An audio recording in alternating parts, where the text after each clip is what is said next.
Posibleng umabot sa 32 pesos kada litro ang itataas naman sa presyo ng petrolyo ngayong linggo. Kaya ang ilang motorista nagpapakarga na para hindi lalong mabutas ang bulsa. Narito ang report ni Rainiel Pawi. Babayan, ang Pilipinas at ang buong mundo ay kasalukuyang nakakaranas ng epekto ng giyera sa gitnang silangan. Kapag may kaguluhan sa rehiyong iyon, gumagalaw ang presyo ng langis. Ito ang paalala ni Pangulong Bongbong Marcos noong nakaraang linggo bunsod ng lumalalang tensyon sa Middle East. Dahil sa pag-atake ng Israel at Amerika sa Iran, isinara nito ang Strait of Hormuz na lagusan ng 20% ng supply ng langis sa buong mundo. Kahit malayo sa giyera, nakaamba na ang malakihang taas presyo sa petrolyo sa bansa sa darating na Martes. Kaya kahit linggo pa lang naniguro na ang delivery rider na si Jason na magpa-full tank na sa isang gasolinahan sa Mandaluyong. Ang kinitang 400 pesos sa maghapon, kalahati ang natapyas para sa gasolina. Opo sir, pinaganda ko na kasi bukas mahirap na. Pag dumagdag uli, wala nang kita, lugi na. Sa pagtataya ng mga energy expert, posibleng tumaas ng higit 7 pesos ang kada litro ng gasolina. Lampas 17 pesos naman ang inaasahang dagdag presyo sa diesel, habang higit 32 pesos naman sa kerosene.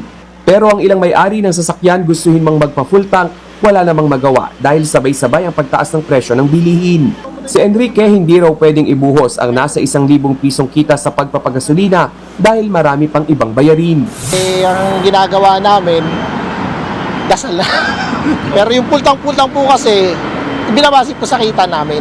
Upang maserbisyon ang lahat, ang ilang gasolinahan bantay sarado sa mga bumibili ng bultuhan. Hindi nila pinahihintulutan ang mga nagbibitbit ng galon o anumang lalagyan. Nagpaalala naman si Energy Secretary Sharon Garin na sa Martes pa magiging epektibo ang panibagong taas presyo sa petrolyo. Kaya wala raw dapat rason ang mga gasolinahan na itaas agad ang presyo ng krudo ngayong weekend. Nakiusap ang kalihim sa publiko na i-report sa mga pulis ang sino mang abusado, lalo't malinaw raw ang paalala ng Pangulo na bawal mag-hoard at manamantala sa presyo ng petrolyo.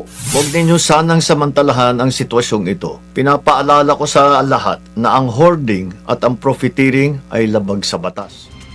Mga kapatid, ako po si Ruth Cabal. Dito tayo sa totoo, dito tayo sa True FM. Mag-follow at mag-subscribe din po kayo sa aming social media accounts at True Network PH. Diyan po yan sa aming X na dating Twitter, sa FB, sa Instagram, sa YouTube, sa TikTok at sa mga podcast. At syempre, tutok din po kayo sa Signal True TV Channel 19.